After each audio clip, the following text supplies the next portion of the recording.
one of my biggest fears is that I'm going to be on my deathbed wishing that I would have published that book. Or wishing that, like, knowing that I had something to say and I didn't say it, or I didn't write it down. And because that's my fear, that's why I live every single day to the fullest. And I do exactly what I want to do. I don't wait. And so a lot of authors will wait. They're just like, no, I'm just, I'm not ready. I'm scared. And they allow all these things to stop them. But it's like, tomorrow's not guaranteed. You're saying that, I mean, you're just saying this for a lot of creatives as well. And that was that whole, fear of, I mean, I had that conversation with myself when I was at a career crossroads too, which is, if I died today or next week, what piece of work, what do I wish I left behind?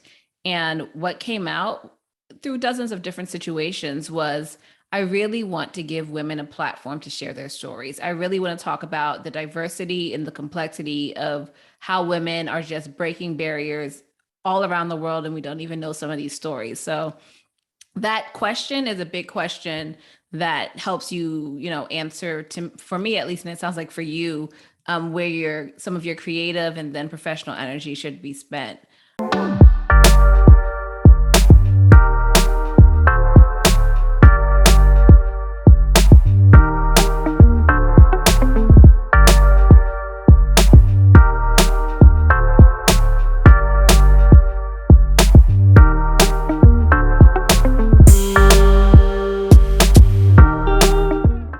Welcome to the Career Safari podcast, our space to have candid conversations with women from around the world about their unique career journeys, because there are women everywhere carrying the torch for us so we can walk boldly on our own path.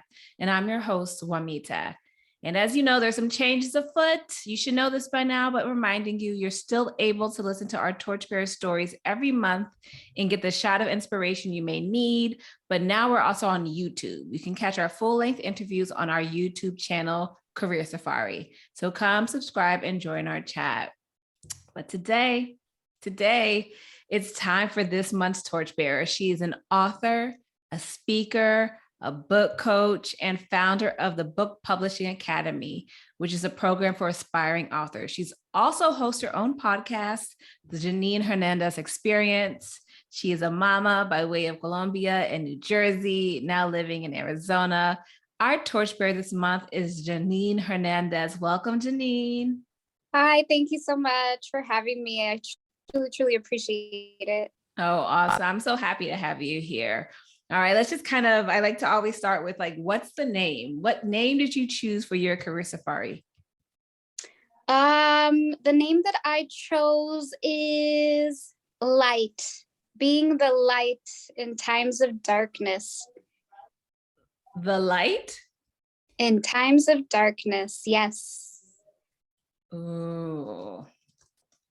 I was wondering, because you're an author, I'm like, I wonder if she's going to choose something from a title of a book, but you went in a little bit of a different direction there. Well, but that is the title of one of my books. But I think it is. Yeah. My life right now is just being a light. So how has that shown up for you? That shows up in many ways, and that can be in a career. It could be in your personal life. It could be in your business. That we all go through things in life, similar things in life. But you still got to choose to wake up and choose happiness and choose to be a light and choose to just have a great day and not let things consume you, whether it be at work or at home, in your personal life, etc. So you're the light. So who has been a light for you then? I honestly, my friends, my really close friends, my son, and I love motivational audios and YouTube videos. So it could be strangers sometimes. And I think that's why I like doing Career Safari, because it's I don't, most of the people that I have interviewed at this point, I don't know personally. I might have met a couple in real life, but it's just, I find it very compelling, the stories of people that you don't even know. So yeah, it's amazing what people who you might have never met will tell you and reveal about yourself as they're revealing things about themselves to you. So I completely get you there. So Janine, you have written a number of books, 6, I believe. Is it 6? Yeah. Okay. And a few being very focused on self-help and healing. You mentioned The Light in Times of Darkness, also Life is a Beautiful Journey. And you are pretty personal in those books, talking about your experience in relationships, specifically, but not exclusively, but narcissistic abuse. What made you want to go there in those books and be so open about your life experience? For anyone that hasn't ever gone through narcissistic abuse is emotional, spiritual, mental, verbal, and it could sometimes be physical abuse. And when you're in these types of relationships, you are told to shut up and to be quiet, and you have no voice. You cannot speak up for yourself. So I spent a year feeling like I couldn't speak. I couldn't voice my opinions. I had no say. And so after I went through my healing process, I wanted to start sharing. So I started small with a couple of podcasts, and it felt extremely, extremely uncomfortable for me. I was very nervous as well of like, what if my abusive ex would hear it, and, all of that. But honestly, I just had a come to Jesus conversation where I was like, this feels so uncomfortable. And God was like, do it anyways. And even through the tears and the sweat and the snot, I started to share through podcasting. And while I was doing that, I would get a lot of DMs from women and men that would tell me, because of you, I, was able to leave my narc ex, or, oh my God, I'm going through the same thing, but I don't know how to speak up. And people would tell me, you are our voice. Wow. Yeah, so I started to write the book, and it just like came out. I literally wrote it in like 2.5 weeks. And it was published within a month. So I had a lot to say, and I did it more so for survivors of abuse. I wanted to be their voice. I didn't do it for me. I didn't do it to have defamation, to make his life a hell. I did it so that I can help other people.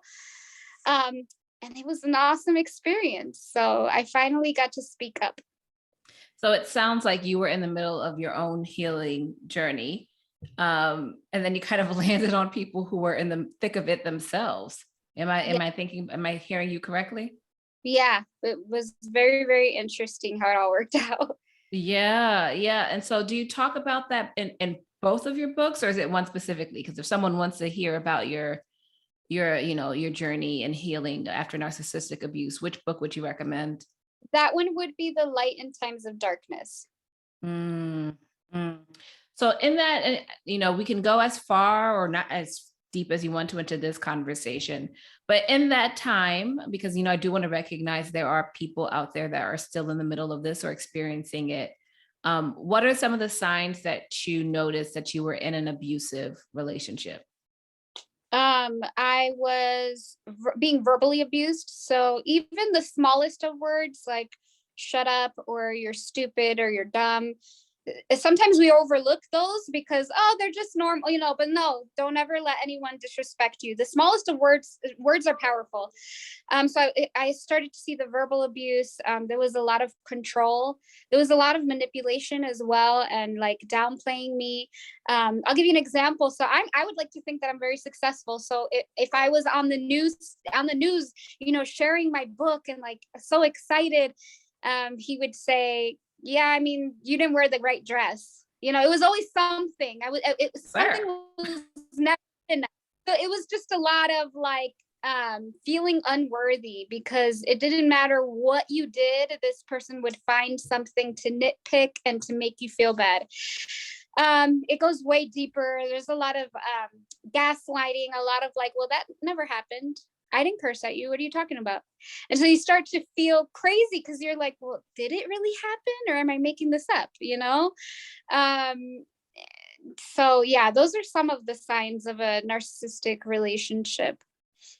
And what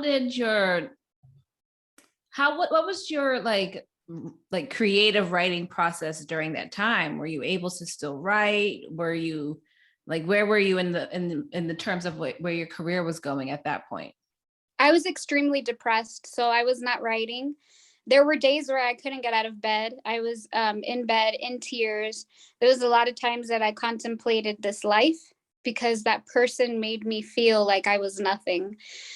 So on the outside looking in, you saw a happy person.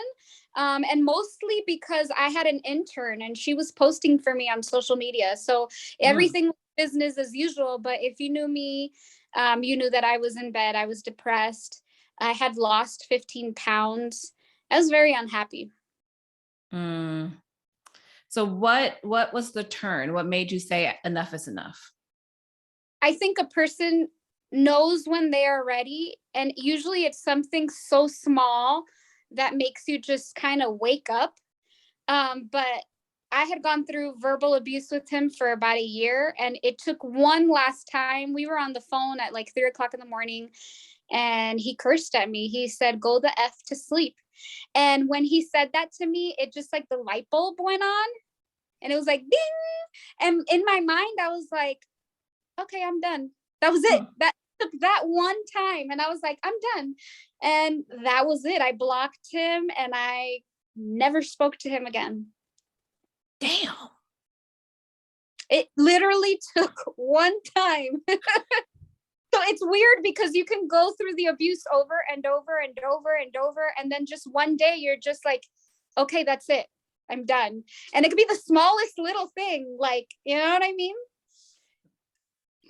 It's true. I mean, I hope and pray that not everyone is going through a situation like that, even though I know a lot of women and men have encountered narcissists in their dating history. But in general, when it's time to walk away from someone, it is kind of like, you know what?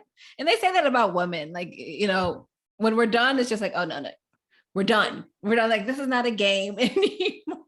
Like, I've done it. Like I've experienced this. I don't want it anymore. But I'm very happy that you're out of that situation. I am proud and excited that to talk about everything else that you've done since then. But I do understand how much that was. It seems like it was a very pivotal moment in your writing journey. Would you agree that it was? Oh, yes. I didn't know that I could write a book in 2.5 weeks. So I didn't know that I had the power to do that. I didn't know that I could sit and write for 8 hours a day. I was shocked with myself. Like, wow, you're so talented. And that book just brought so much more to creativity in my life. Not only did I write the book, but I collaborated with a rapper from New Jersey. His name is Bobby Krills. And I told him, I was like, I'm going to send you my book, read through it. I would love for you to write me a song. And he did. He wrote me a song within like 3 days. And we shot a music video. We did a music video, and it was about verbal abuse and feeling emotionally drained. And so from that book, we were able to create the music video. It was my first time acting, so I was excited. And it's a trickle effect. Like that opened up more doors. You know what I mean? So it's super cool. And I'm gonna walk through like all this because you have a lot going on. But you talked about like that writing process. Can you like unpack like the writing experience for you? So is it, and I don't consider myself an author. I actually haven't written a book. I've written a few blogs, perhaps. But like, what is the writing process for you? Do you start with an idea? Does it start with an emotion? Does it start with something you've experienced? How does it start? And how does it for you, how does it get from like brain to published? So for me, I'm a very intuitive person. So I start to get a feeling in my intuition that a book is coming. And when I start to feel it, I just pay attention to it and I pay attention and I kind of just sit with it for a couple of weeks. And as the ideas start to come, I start jotting down the ideas either on my phone or on my laptop. And then eventually I start to create an outline. from those ideas, I'm like, okay, if I were to have a book, what would my titles, my chapter titles look like? So I let it be very organic on how I create an outline.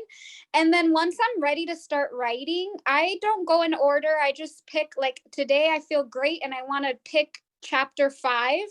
I start writing in that chapter. And the next day I might pick chapter 1. And that's kind of how I do it. I do everything very freely. I don't force it. And then once I feel like it's complete, then I start going through the publishing process and all of the background, like a book cover and all of that stuff. But I always tell people, just don't force it. Just let it come to you and let it be free and just enjoy the process. Did you ever, and I hear this a lot with when I listen to authors on podcasts or read about their work, do you ever feel a fear when the work gets published and out there for people, or does it feel more like freedom? I have felt fear. Usually the week before my book comes out, I am in tears. I'm crying. I'm like, no, like, can't I just delete? Can't I just stop? You know what I mean?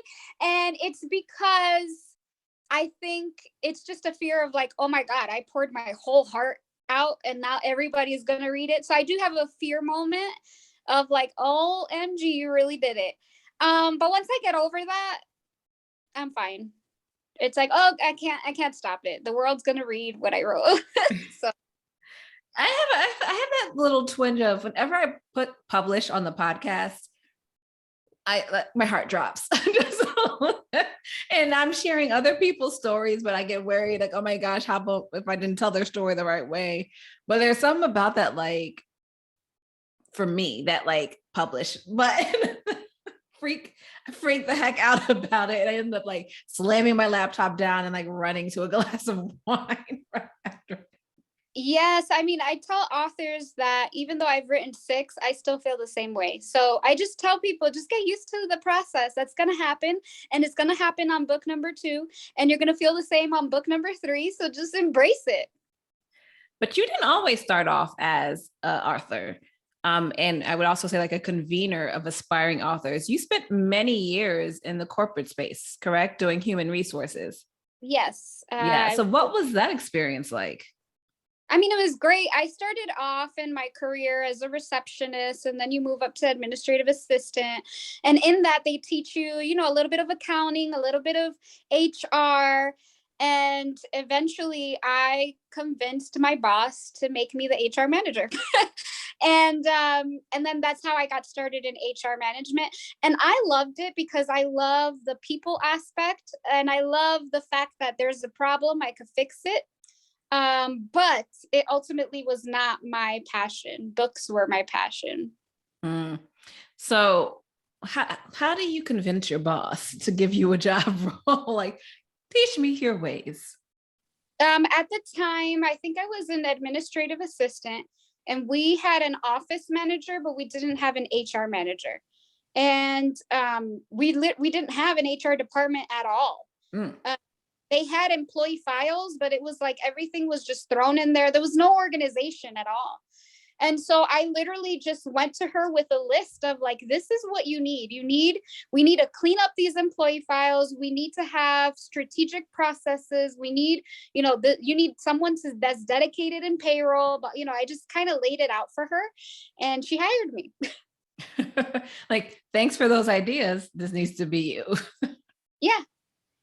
So what made you finally leave that corporate world and those HR positions? I was in a point in my career where the vice president of the company was speaking to me about the possibility of me becoming a director of HR. And that sounded great, that it sounded fun. So through that, she wanted me to get certain certifications and trainings.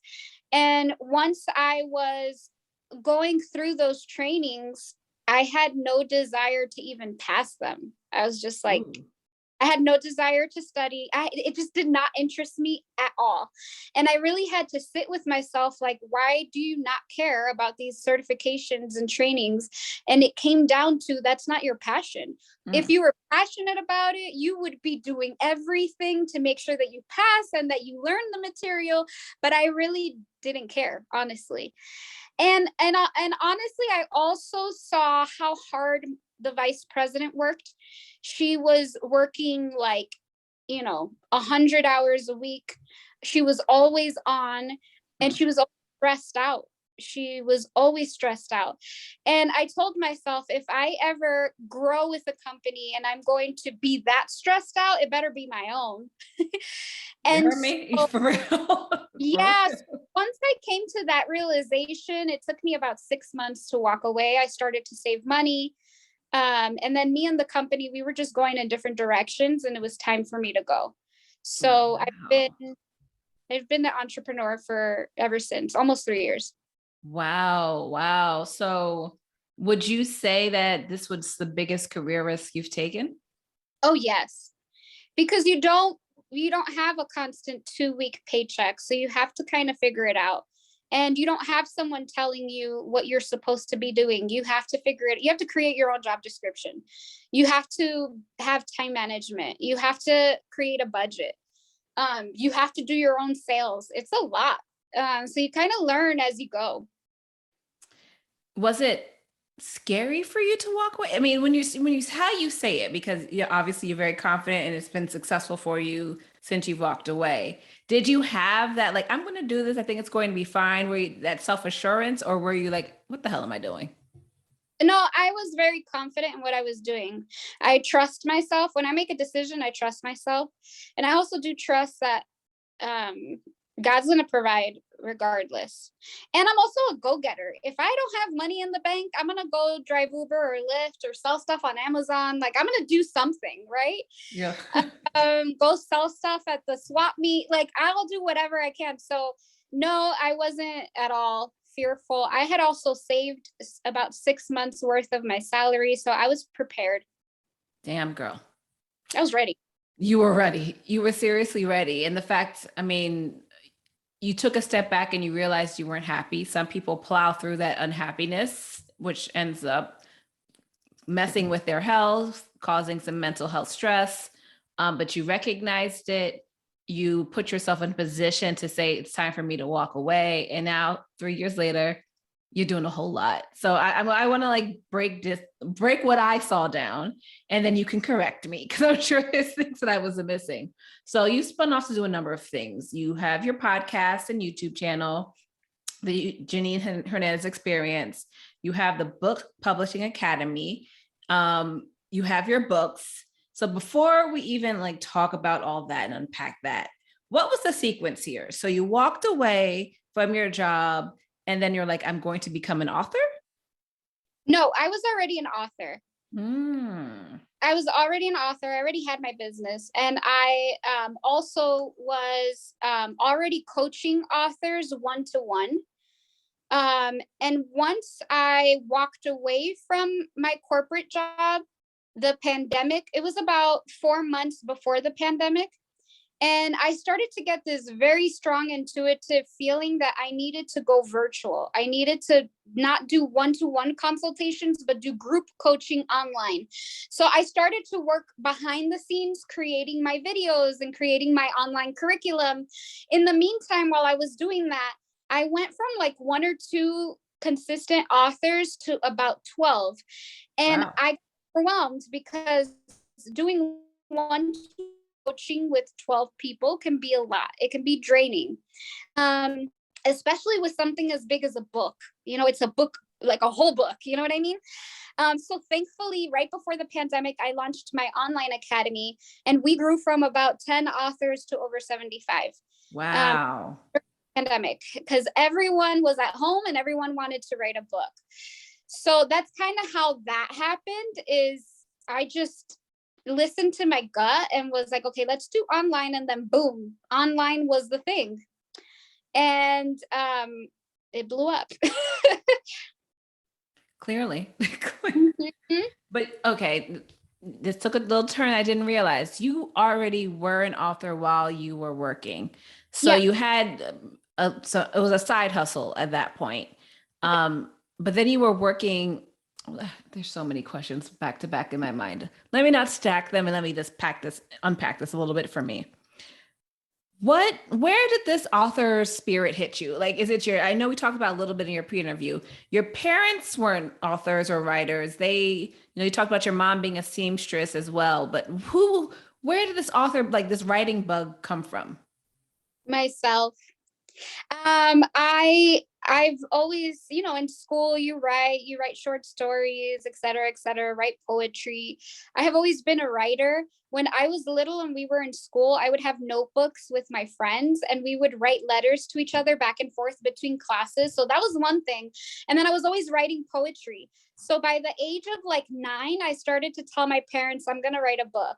And it's weird because I would never say I want to be a teacher or I want to be a doctor. It was always an author. And by the age of 12, I started to write my poetry book. But in the 90s, we didn't have the same accessibility as we do now. And I was very clear with my parents, I don't want to go through a traditional publishing company because I don't want anyone to take royalties or to have the rights over my work. Wait, how old were you when you said that? I was about 12 or 13. Girl. I was already an entrepreneur. You were born into this. Yeah. So I started to work with a coach, and I would say by the age of 17-ish, she started to help me to self-publish my book. But I was so afraid, and I didn't think that I was a good writer. And I also did not think that I would have the support of friends and family. So I put my book down for 17 years.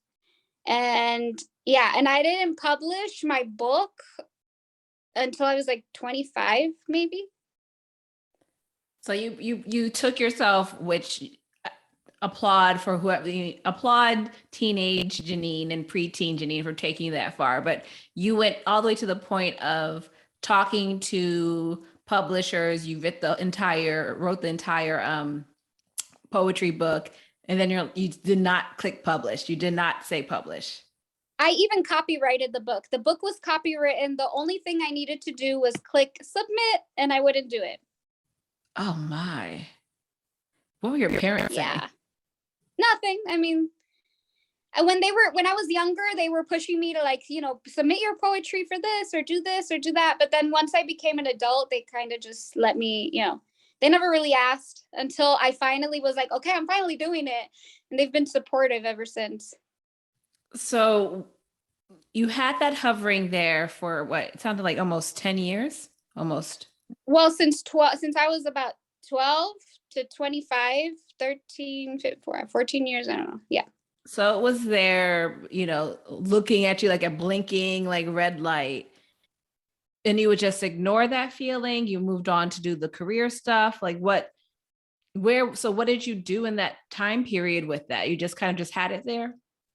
Like literally the book was printed, copyrighted. I had the certificate and everything. And I had it on my dining room table and it would sit there for years. And I would like pick it up and I'm like, okay, well, maybe if I make it perfect. So I would like fix it and then send it to copyright again and then put it down for another year. And I would do that over and over.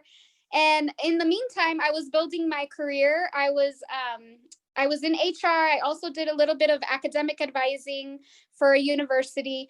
And it was cool because I would go to work and during my lunch break, everyone knew that I was writing a book. I would be writing poetry. I would be writing, all sorts of stuff, but I never did anything with it. So for years, I would just talk about it. I'm going to be out there and people are like, oh, okay, yeah, crazy. Kind of like I have my own podcast. People like flee. They're like, oh no, I'm like, it's not one of those. And then what made you finally click submit on your first book? Honestly, I was in a unfulfilled relationship with someone that was very, I felt like I was dragging them to want to be successful constantly. Like, come on, let's do this. I was constantly trying to build this person up. And it was draining. And I was at a fork in the road of like, I can continue to be with this person and continue to have to drag them to where I want to be. Or I could just go on this side of the fork in the road and do my own thing. And then once I broke up with them, I just went all in. I opened up my business, and within like 4 to 5 months, I published my book. I had a book launch event. I started coaching people. It just took off. I had a career coach that kind of articulated this to me, and since has been spoken in different ways. But in your life, you have a certain amount of energy every day. Let's call it 100% of energy. And you can be and it's up to you to slice and dice your energy the best way you can. So if you want to give that 20% of that energy to a significant other that is draining you, you can. If you want to give 50% to your job, you can. If you want to give another 40 or so to your family or to your kids, you can. But it sounds like there was a lot of redirected energy in that particular relationships. And what I'm also hearing is that and this is why, I mean, in the last season, our last episode was with a relationship coach. But the choice of who you decide to marry, who you decide to date, really, really changes the trajectory of your life, which is why you can it can be for good or for bad. But it sounds like you use that energy for good and quite rapidly as well. Yep.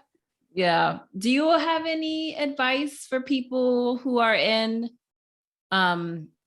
situations right now where there are, like, if they're nervous right now to click submit, what would you say to them? If I'm here and I say, I have a great book, I'm scared to click submit, what would you say to get me off the starting block? Feel the fear and do it anyways, because it doesn't matter if it's your first book or your 10th book, you're going to be afraid either way. I'm afraid every time. So just do it anyways. Literally. Or have a sip of wine and then have a friend click submit for you.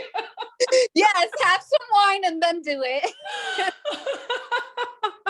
Have your friends over, get a glass of tea or water, whatever it is that makes you feel nourished and brave. If it's coffee, and have someone else submit it for you that will love you no matter what. Yep. Okay, so you already had the book I did not expect where you just took me. So you already had a book published, your poetry was out there, and then you started working. What made you start working with other authors to get their work out there? They would reach out to me and they would say, we see your successes. Can you teach me how to do what you're doing? So that's literally how I got started, was like, okay. And so I started teaching people the little bit that I did know. And then it wasn't until I started my online academy that honestly it was more so for convenience, because I was coaching so many people on so many different books. And like I said, that can be draining. And I was like, okay, so how can I scale this business and coach as many people as I can in a way that's not going to drain me? So I started to do group coaching. I created the online videos with the workbook. And it's just so much easier now because I can continue to enroll people and I can still manage all of them at the same time. Mm-hmm. And do you work with authors across different genres, or is it more like autobiographies? Different genres, but most of the authors that come to me are children's books, autobiographies and memoirs, self-help. But we do have some romance, some crime ones, but typically it's usually children's books or autobiographies. And what is like some of the most common frustrations that you see as you're working with different authors? When they hold themselves back, just like I did for over 14, 15 years, because I've already been there. I've already done it. So I understand how they feel, but I also want to push them and be like, you don't have time to waste. You could be here today. You could not be here tomorrow. And do you really want, like, one of my biggest fears is that I'm going to be on my deathbed wishing that I would have published that book. or wishing that, like, knowing that I had something to say and I didn't say it, or I didn't write it down. And because that's my fear, that's why I live every single day to the fullest. And I do exactly what I want to do. I don't wait. And so a lot of authors will wait. They're just like, no, I'm just, I'm not ready. I'm scared. And they allow all these things to stop them. But it's like tomorrow's not guaranteed. You're saying that, I mean, you're just saying this for a lot of creatives as well. And that was that whole, fear of, I mean, I had that conversation with myself when I was at a career crossroads too, which is, if I died today or next week, what piece of work, what do I wish I left behind?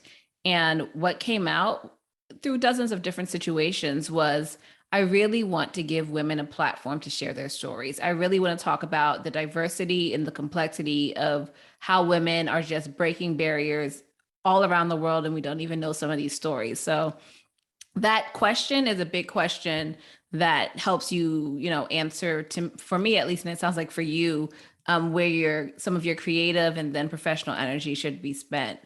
So as an entrepreneur, how do you pace this work? And I'm asking for myself. You got a lot going on. I look at your Instagram. I'm like, how's she doing this? Girl, by the grace of God. I'm very organized. So I have a running list of things that I have to do, and I prioritize. I also have help. I hire interns, or I hire contractors to help me with different things. And I have no problem saying no sometimes. And I tend to do things in seasons. Like right now, I'm working on documentaries for my book publishing academy.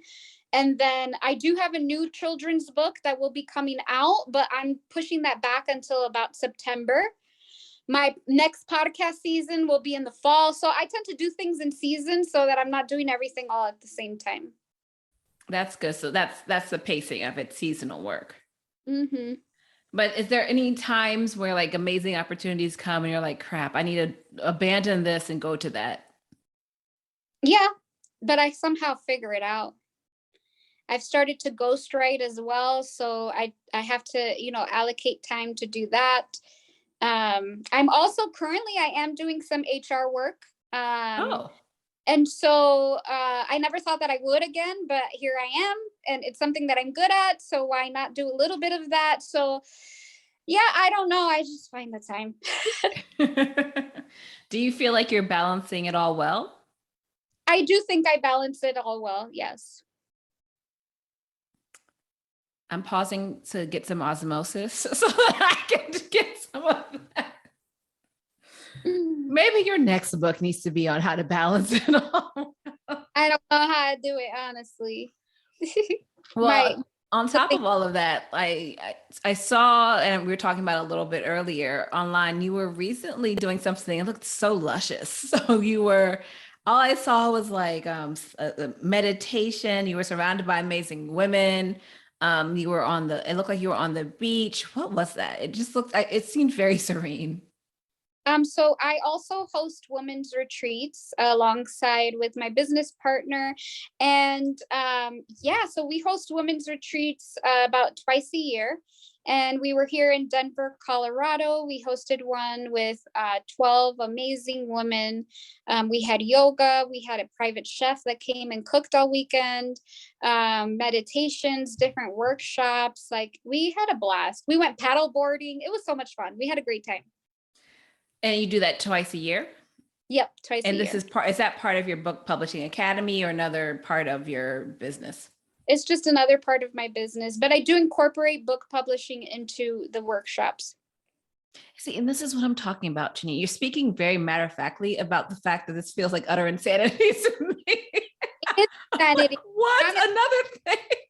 I promise you it's insanity. But no, with the retreats, it's a little easier because we already have a flow. We already have, once you do it once, we just have to duplicate it and find a new Airbnb and location, and then we just sell. So it's a lot easier once you have a system down in place.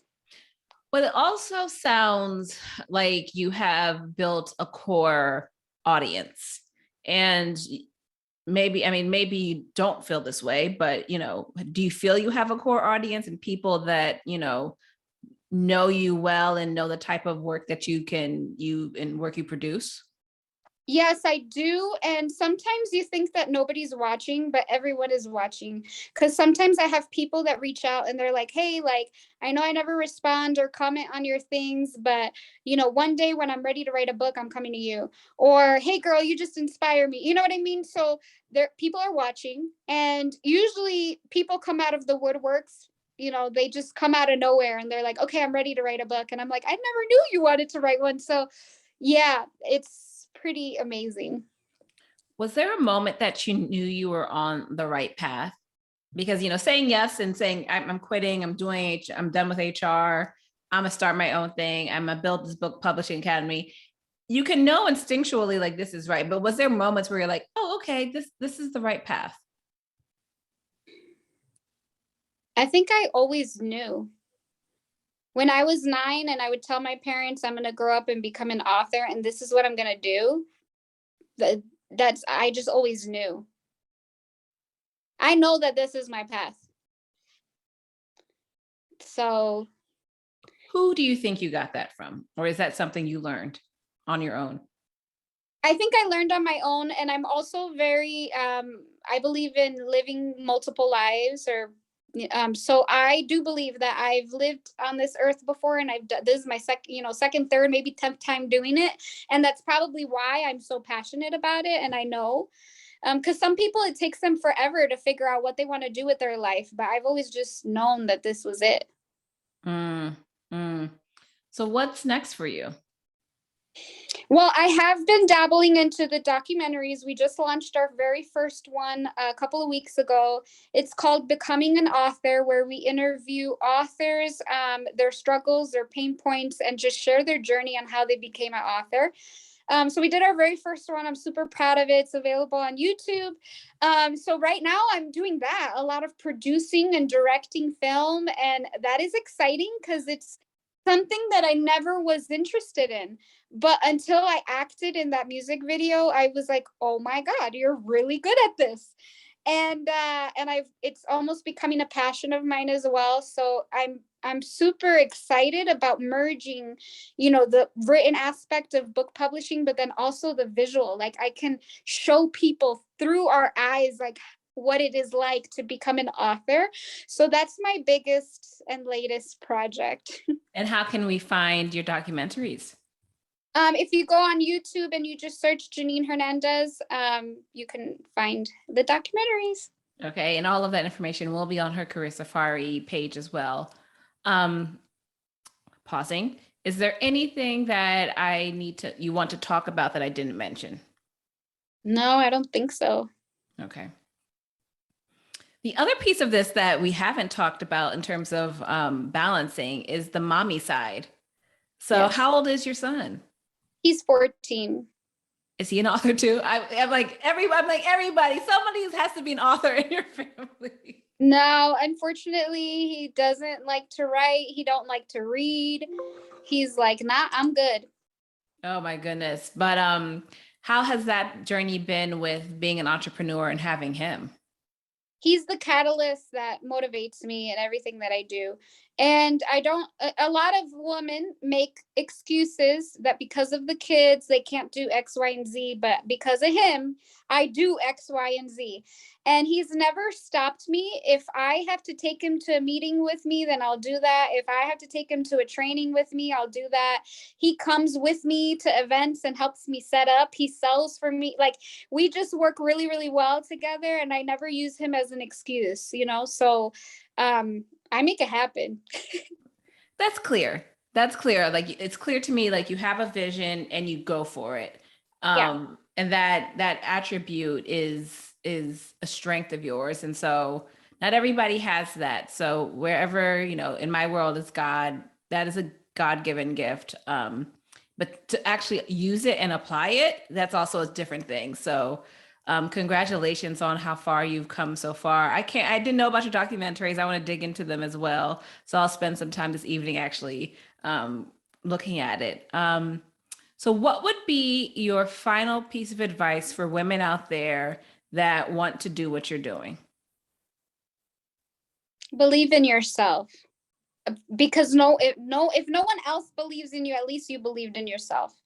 And I mean, like, truly belief, like you have to feel it in your body and just go for it. So Janine, how do people get in touch with you if they want to learn more about you, your retreats, the Janine Hernandez experience, or want to read one of your books? The best way is through Instagram. It's Janine Hernandez _. Or you can go on my website, JanineHernandez.com. Awesome. All right. And that is our torchbearer for the month, Janine Hernandez. For more information on Career Safari and to read about her Career Safari, go to www.thecareersafari.com and join our Torch community. Follow us on social media, watch us on YouTube. Until then, everyone, continue to pass the torch.